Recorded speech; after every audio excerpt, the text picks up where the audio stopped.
Assalamualaikum warahmatullahi wabarakatuh. Halo Ananda semua, bertemu lagi dalam pembelajaran bersama Ibu Raisya. Kali ini kita masih membahas karya ilmiah.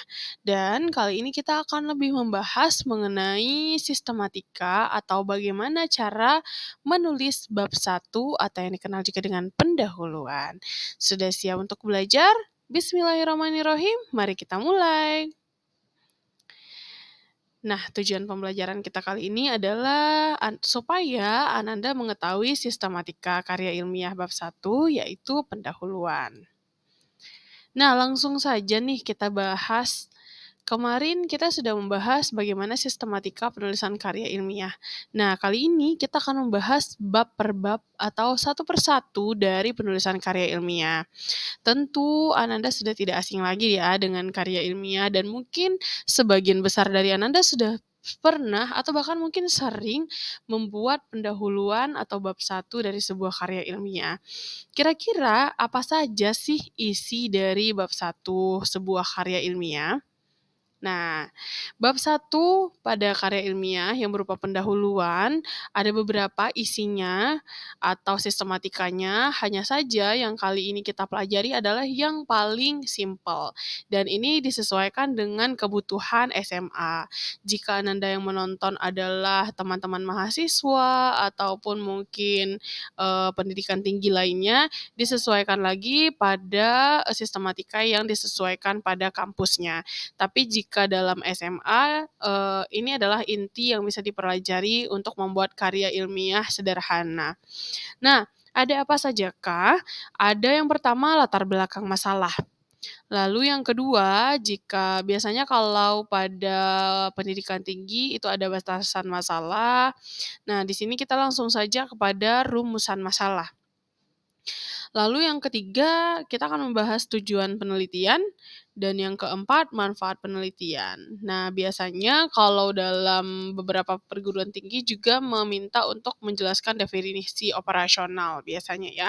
Cuma kembali lagi nanti untuk sistematika lebih lengkap itu disesuaikan dengan kebijakan masing-masing kampus atau perguruan tingginya. Untuk SMA kita akan pelajari yang paling sederhana. Nah, dari semua sistematika ini, kita akan membahas satu persatu. Kita akan mulai dulu dari latar belakang masalah. Nah, seringkali kita berbicara tentang latar belakang masalah, latar belakang masalah. Kira-kira apa sih yang harus kita tulis dalam sebuah latar belakang masalah? Nah, sebelumnya kita harus perlu tahu dulu, latar belakang itu adalah halaman yang ditulis oleh penyusun, baik penyusun buku, maupun laporan karya ilmiah yang secara garis besar memberikan pemahaman kepada pembaca terkait tujuan dan keinginan penulis. Nah, di sini nanti kita akan bahas dan kita akan kupas tuntas alasan mengapa kita melakukan penelitian tersebut. Nah, bagaimana atau mengapa kita melakukan penelitian tersebut akan kita rinci nanti dari variabel kita yang paling umum. Nah, di sini kita akan menjelaskan bagaimana kondisi ideal yang diharapkan penulis atau peneliti, atau hal ini dapat ditulis melalui visi dan misi yang ingin dicapai.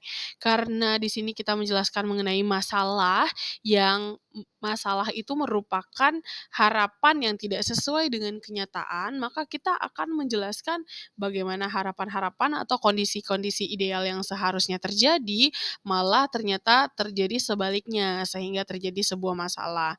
Oleh karena itu, kita menjelaskan di sini bagaimana kondisi yang diharapkan. Lalu, kita nanti akan imbangi dengan bagaimana kondisi yang saat ini terjadi. Jelaskan situasi yang terjadi atau yang menjadi masalah pada saat ini, sehingga kita menjadi resah dan ingin melakukan penelitian untuk melihat masalah ini. Apakah nanti penelitian ini melihat seberapa jauh masalah ini terjadi, atau mungkin kita meneliti untuk menemukan solusi dari masalah yang terjadi saat ini. Lalu setelah kita paparkan kondisi ideal dan juga masalah yang terjadi pada saat ini, jangan lupa kita tambahkan bukti konkret yang bisa berupa data ataupun fakta untuk memperkuat alasan kita melakukan penelitian tersebut. Nah, kita bisa misalnya menambahkan data tentang misalnya masalah kita tentang penggunaan media sosial. Nah, kita bisa menambahkan penggunaan media sosial yang dilakukan oleh remaja mungkin sekian persen. Nah, kita dapatkan dari mana datanya? Dari Menkominfo misalnya. Atau disesuaikan lagi dengan judul yang Ananda ambil. Dan kita juga bisa menambahkan dari fakta-fakta dari berita-berita yang terjadi. Atau mungkin jika penelitian kita tidak menyangkut atau tidak mendapatkan data, entah data dan fakta dari berupa angka, kita bisa mengambil data dan fakta atau bukti konkretnya berupa wawancara dari ahli, seperti itu. Nah, selanjutnya setelah kita mendapatkan bukti konkret, lalu, nanti kita akan tambahkan atau bandingkan penelitian kita dengan penelitian yang sudah ada sebelumnya. Tapi dengan catatan penelitian ini tidak sama persis, karena kalau sudah sama persis, kita tidak perlu lagi meneliti hal yang sama karena sudah ada jawabannya. Nah, kita akan melakukan penelitian entah itu kita sesuaikan dengan salah satu variabel kita, seperti itu. Dan nanti di sana dijelaskan tentang perbedaan dan persamaan penelitian kita dengan yang sebelumnya sudah ada itu bagaimana. Sehingga, memperkuat bahwasannya ini penting loh untuk dilakukan. Dan yang kelima, selanjutnya kita berikan penegasan pentingnya melakukan penelitian. Bisa berupa, oleh sebab itu peneliti merasa penting untuk melakukan penelitian tentang hal tersebut. Nah, kira-kira seperti ini contoh dari, latar belakang masalah. Kita bisa memulai dari kejadian yang diharapkan, lalu masalahnya seperti apa, kita tambahkan datanya, lalu nanti kita tambahkan perbandingan penelitian terdahulu, lalu kita perkuat lagi bahwasannya ini penting untuk dilakukan sebuah penelitian. Kira-kira tidak cukup satu halaman dan untuk melihat atau untuk membuat sebuah latar belakang ini semakin banyak, kita tentu perlu ilmu dan tentu perlu banyak membaca. Nah, selanjutnya adalah rumusan masalah. Rumusan masalah itu apa sih? Nah, rumusan masalah adalah pengarah tujuan dari sebuah tulisan ilmiah agar fokus terhadap pembahasan hal tertentu. Solusi untuk memudahkan penulis dalam meneliti karena fokus penelitian yang sudah dipersempit. Lalu, rumusan suatu masalah juga digunakan untuk menghindari adanya fokus penelitian yang bisa melebar dan tidak sesuai dengan tujuan awal pembuatan. Nah, pada rumusan masalah ini, nanti kita akan membuat sebuah pertanyaan yang akan kita jawab melalui sebuah penelitian yang akan kita lakukan. Nah, tentunya penelitian ini berhubungan dengan variabel yang kita miliki. Dan nanti ini juga akan menjadi acuan kita mengenai apa yang akan kita lakukan atau batasan masalah seperti apa yang akan kita kerjakan, dan ini akan sesuai nanti dengan tujuan penelitian dan juga hasil dan pembahasan yang ada di bab 4.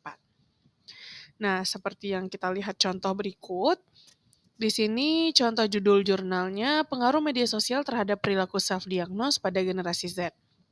Nah, kita bisa membuat 3 rumusan masalah seperti berikut. Kita mulai dari melihat variabel pertama, ada media sosial. Lalu variabel kedua ada perilaku self-diagnose. Nah, objek penelitiannya di sini adalah generasi Z. Kita akan melihat, yang pertama kita lihat dari variabel pertama, bagaimana penggunaan media sosial pada generasi Z. Jadi sebelum kita bisa mengetahui pengaruh dari media sosial ini terhadap perilaku, tentu kita perlu mengetahui bagaimana penggunaan media sosial pada generasi Z. Apakah banyak, kapan mereka gunakan, dan tipe-tipe media sosial yang mereka gunakan. Nanti kita akan membuat pertanyaan sesuai dengan yang bisa menjawab rumusan masalah yang pertama ini. Lalu selanjutnya kita akan bertanya tentang bagaimana perilaku self-diagnose pada generasi Z. Apakah benar pada generasi Z ini mereka saling melakukan perilaku self-diagnose, yaitu mendiagnosa diri sendiri atau cepat mengklaim diri sendiri terkena mental health ini dan itu dan lain sebagainya. Kita akan melihat berapa persentase yang ada pada self-diagnose pada Gen Z. Dan selanjutnya, barulah terakhir kita menjawab bagaimana pengaruh media sosial terhadap perilaku self-diagnose pada generasi Z.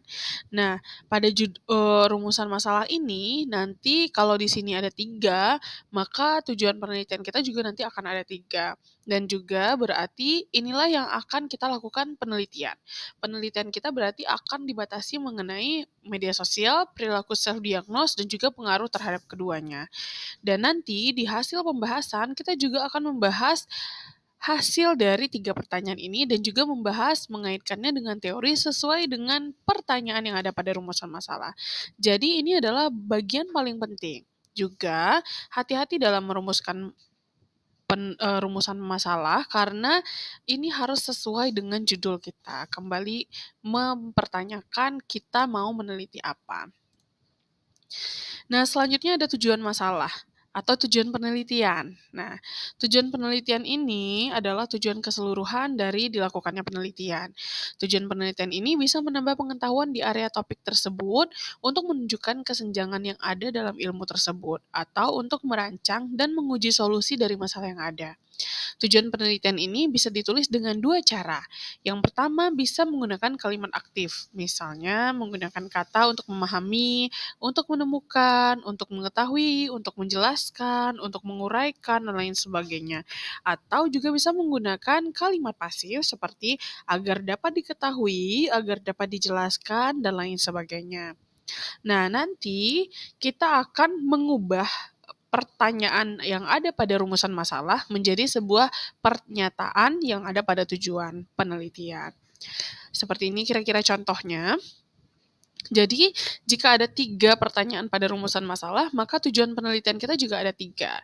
Begitupun sebaliknya, karena mereka sangat berhubungan. Dan tujuan kita akan mengganti nanti pertanyaannya menjadi pernyataan pada tujuan masalah. Jadi di sini seharusnya tidak ada lagi kalimat tanya ya, di sini harusnya titik. Jadi yang tadinya bagaimana diganti menjadi untuk mengetahui, atau untuk menjelaskan, dan lain sebagainya. Dan yang terakhir adalah manfaat penelitian. Manfaat penelitian ini adalah bagaimana suatu penelitian bisa bermanfaat dalam bidang keilmuan, masyarakat luas, atau kelompok tertentu. Perlu diingat, tujuan dan manfaat penelitian ini punya keterkaitan satu sama lain, baik itu saat menulis karya ilmiah ataupun skripsi. Nah, jenis manfaat penelitian yang bisa diambil itu ada 2. Biasanya ada manfaat teoretis dan manfaat praktis. Manfaat teoretis ini adalah manfaat yang berhubungan dengan pengembangan ilmu tersebut. Jadi, hasil penelitian tersebut diharapkan dapat berguna dalam bidang keilmuan ataupun akademis di masa depan. Sedangkan manfaat praktis adalah manfaat yang bisa diambil dari penelitian tersebut oleh peneliti itu sendiri atau dalam hal peneliti dapat memahami apa saja manfaat yang didapat. Lalu bagaimana memecahkan masalah tersebut secara praktis lewat penelitian yang telah dilakukan. Dan juga manfaat itu penelitian itu kira-kira akan bermanfaat untuk siapa saja. Nah, seperti ini kira-kira contohnya. Jadi manfaat teoritis itu penelitian diharapkan dapat menambah wawasan pengetahuan mengenai faktor-faktor ini judulnya berbeda ya dari yang sebelumnya. Mempengaruhi audit delay pada perusahaan sektor keuangan terhadap Bursa Efek Indonesia. Nah, seperti itu. Jadi intinya kalau teoritis itu adalah menambah wawasan dan pengetahuan atau mengembangkan khazanah ilmu pengetahuan. Sedangkan kalau manfaat praktis nanti kita akan merincinya kembali bagi penulis manfaatnya apa, bagi peneliti selanjutnya bagaimana, lalu kira-kira yang mendapatkan manfaat dari penelitian yang akan kita lakukan seperti apa. Jika penelitian kita berhubungan dengan lingkungan pendidikan, mungkin yang akan mendapatkan manfaat juga ada guru, kepala sekolah, masyarakat, orang tua, dan lain sebagainya. Dan tentu manfaat itu nanti kita akan jelaskan secara singkat juga manfaat apa yang kira-kira mereka dapatkan. Nah, itulah tadi penjelasan mengenai bab 1 bagian pendahuluan. Mudah-mudahan Ananda bisa memahami. Sekali lagi, untuk sistematikanya ini diambil yang paling sederhana. Untuk yang lebih lengkap disesuaikan lagi dengan sistematika yang berlaku pada instansi masing-masing. Mudah-mudahan bisa dipahami ya. Dan terima kasih atas perhatiannya. Sampai berjumpa pada bab selanjutnya. Wassalamualaikum warahmatullahi wabarakatuh.